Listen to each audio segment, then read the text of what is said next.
Assalamualaikum warahmatullahi wabarakatuh.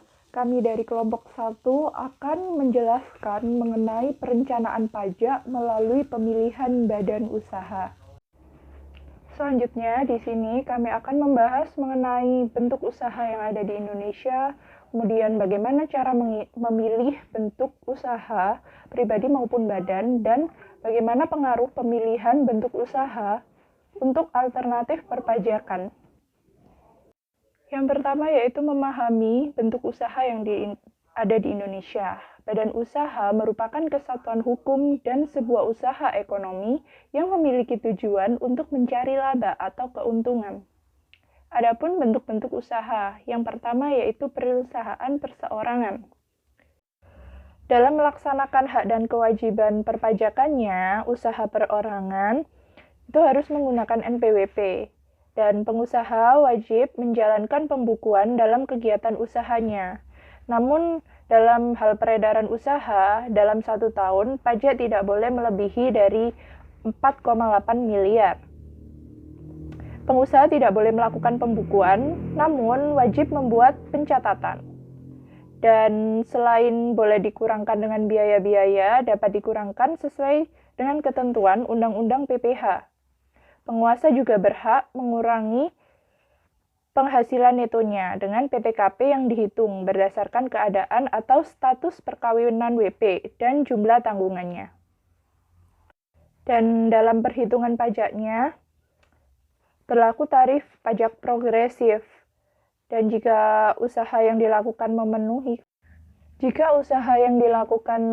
ketentuan sebagaimana yang diatur dalam Peraturan Pemerintah Nomor 46 Tahun 2013 bagi pengusaha yang dalam 1 tahun pajak peredaran usahanya tidak lebih dari 4,8 miliar, maka pengusaha wajib menghitung pajaknya secara final dengan tarif 1% peredaran usaha setiap bulannya.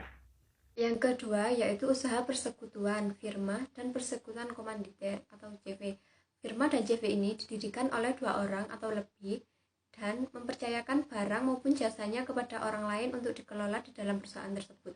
CV dan firma didirikan dan wajib didaftarkan ke Paniteraan Pengadilan Negeri. Namun, hal ini tidak perlu disahkan oleh Kementerian Hukum dan HAM.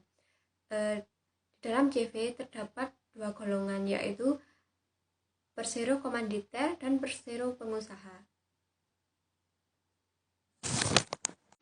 Selanjutnya, untuk mendaftarkan NPWP, CV maupun firma harus terpisah dari kepemilikannya. Dalam usaha ini, terdapat keuntungan yang dikenakan pajak, kemudian dilaporkan oleh CV dan firma sebagai wajib pajak. Untuk investor akan mendapatkan pembagian laba ataupun keuntungan, bahkan tunjangan lainnya jika investor aktif di dalam perusahaan. Antara usaha persekutuan dan perseorangan adalah berbeda.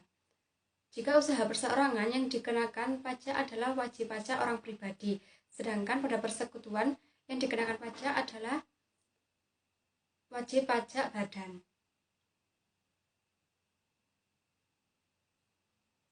Secara umum, ketentuan perpajakan yang berkaitan dengan CV yaitu sebagai berikut. CV atau firma harus didaftarkan yang berfungsi untuk mendapatkan NPWP dan untuk dijadikan sebagai pengusaha kena pajak atau PKP. Kemudian CV atau firma harus menyelenggarakan pembukuan dalam pasal 4 ayat 3 Undang-Undang Pajak Penghasilan, yakni bagian laba yang diterima maupun diperoleh anggota dari perseorangan komanditer yang modalnya tidak terbagi atas persekutuan, firma, kongsi, saham, perkumpulan termasuk pemegang unit, penyertaan kontrak investasi kolektif kecuali sebagai objek pajak. Yang terakhir yaitu jika ketentuan setelah memenuhi sesuai dengan pasal 31E Undang-Undang Pajak Penghasilan, maka dalam menghitung menggunakan tarif tunggal 25% atau 12,5%.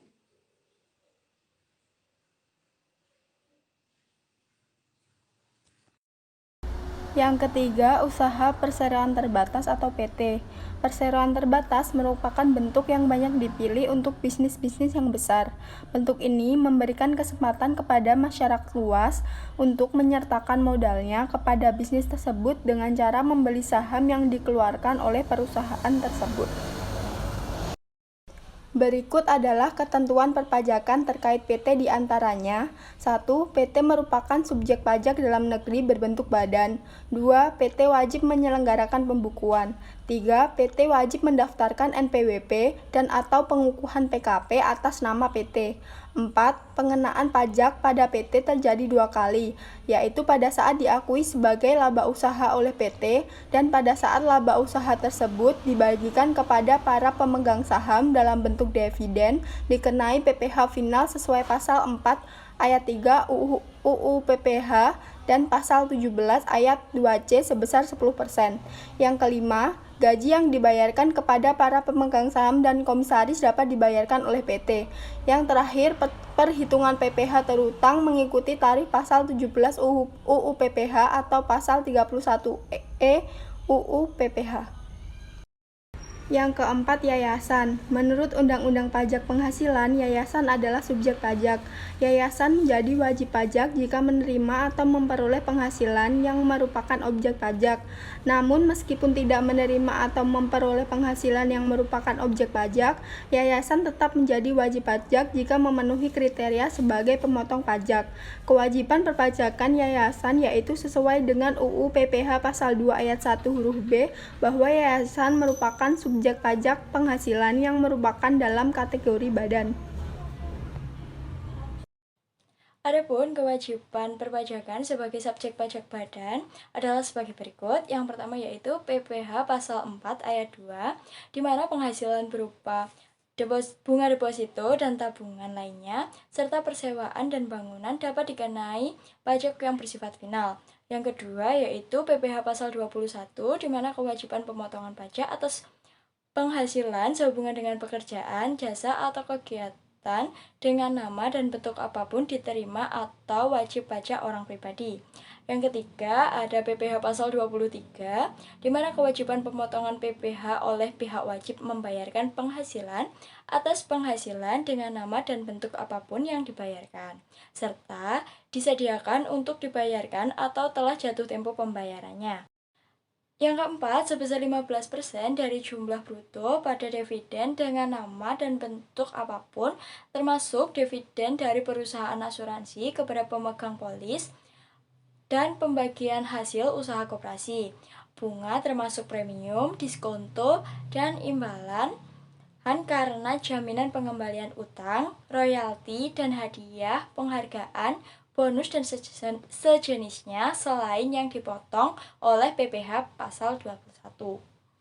Dan yang kelima, sebesar 2% dari jumlah bruto pada sewa dan penghasilan lain sehubungan dengan penggunaan harta, kecuali sewa dan penghasilan sehubungan dengan penggunaan harta yang telah dikenai pajak penghasilan, sebagaimana dimaksud dalam pasal 4 ayat 2, dan imbalan sehubungan dengan jasa teknik, manajemen, jasa konstruksi, jasa konsultan, dan jasa lain, selain jasa yang telah dipotong sesuai dengan PPh pasal 21. Koperasi. Dalam pasal 1 angka 3 Undang-Undang tentang Ketentuan Umum dan Tata Cara Perpajakan ditegaskan bahwa badan adalah sekumpulan orang yang merupakan kesatuan baik yang melakukan usaha maupun yang tidak melakukan usaha, yang meliputi perseroan terbatas, perseroan komaniter, perseroan lainnya, badan usaha milik negara atau badan usaha milik daerah dengan nama dan dalam bentuk apapun, firma, kongsi, koperasi, dana pensiun, persekutuan, perkumpulan, yayasan, organisasi massa, organisasi politik, atau organisasi lainnya. Lembaga dan bentuk badan lainnya termasuk kontrak investasi kolektif dan bentuk usaha tetap. Cara memilih bentuk usaha pribadi maupun badan. A. Perseorangan atau pribadi. Usaha perseorangan untuk memperoleh laba serta bertanggung jawab penuh atas usaha dan juga kebangkrutan ataupun pilotnya sendiri. Selain itu, usaha perseorangan juga bertanggung jawab penuh terhadap utang-utang dan juga hartanya sendiri. Dalam usaha perseorangan tidak perlu membuat akte pendirian, karena dalam perseorangan merupakan bentuk usaha yang paling sederhana. Oleh karena itu, dalam menghitung besarnya pajak, cukup dengan melakukan pembukuan atas pencatatan dengan norma perhitungan atas pendapatan yang sudah dikurangi dengan penghasilan tidak kena pajak atau PTKP yang berdasarkan pada Undang-Undang Pajak Penghasilan Pasal 17. B. Perseroan terbatas atau PT. Perseroan terbatas merupakan badan hukum yang melakukan kegiatan usaha berdasarkan perjanjian dengan modal dasar yang seluruhnya dibagi dalam saham dengan syarat ataupun peraturan yang telah ditetapkan dan dipenuhi berdasarkan UU Republik Indonesia Nomor 1 Bab 1 Pasal 1 Ayat 1 tahun 1995. Adanya double taxation karena biaya perusahaan tidak dapat dibebankan dalam pembagian dividen kepada pemegang saham atau persero dan justru dikenakannya pemotongan PPh pasal 23 sebesar 15% serta bagi pihak yang dipotong menjadi wajib pajak yang berdasarkan UU Pajak Penghasilan pasal 17. C. Perseroan komanditer atau CV. Perseroan komanditer atau CV merupakan persekutuan dua orang atau lebih untuk menjalankan perusahaan, di mana satu sebagai persero pengusaha dan satu orang sebagai persero komanditer demi tujuan mendapatkan laba. Anggota persero komanditer ada dua golongan. 1. Persero pengusaha merupakan persero aktif yang telah menyerahkan modal ke perseroan. Apabila mengalami pailit, maka bertanggung jawab sendiri atas semua harta pribadi dan utang perusahaan. 2. Persero komanditer merupakan persero tidak aktif yang juga menyerahkan modal pada perusahaan serta bertanggung jawab besar modal yang disetor tetapi tidak bertanggung jawab atas jalannya perseroan dan pailitnya. Pada CV, tidak ada double taxation karena biaya CV tidak bisa dibebankan atas pembagian keuntungan pada pemegang saham dan juga tidak dipotong PPh pasal 23 serta objek pajak bukanlah penerimanya, yang mana hal ini berarti perusahaan atau badan menerima pembebanan dari pajak penghasilan. Hal ini berdasarkan UU Pajak Penghasilan ayat 17. C. Pengaruh pemilihan bentuk usaha untuk alternatif perpajakan. Dalam ketentuan wajib pajak itu dapat dibagi menjadi dua, yaitu wajib pajak untuk perseorangan dan badan. Nah, pajak penghasilan atau PPh ini dikenakan kepada setiap wajib pajak perseorangan maupun wajib pajak badan atas penghasilan yang diterimanya dalam 1 tahun. Perbedaan utama antara wajib pajak perseorangan dengan wajib pajak badan dapat dilihat dari perhitungan PPh yang besarnya tarif pajak. Pada lapis terendah, tarif bagi perseorangan adalah 5% dan lapis tertingginya adalah 30%, sedangkan pada badan itu tarifnya 28%. Dapat ditarik kesimpulan bahwa pajak telah mempengaruhi perekonomian di Indonesia dengan memberikan kontribusi besar bagi APBN. Dengan begitu, adanya unsur objek yaitu penghasilan dari pemungutan bentuk usaha baik yang badan maupun perseorangan. Bentuk badan usaha di Indonesia itu terdiri dari 3 macam, yaitu BUMN, koperasi, dan swasta yang memiliki tujuan untuk mencari keuntungan dengan menambahkan kekayaan yang sesuai pasal 33 Undang-Undang 1945.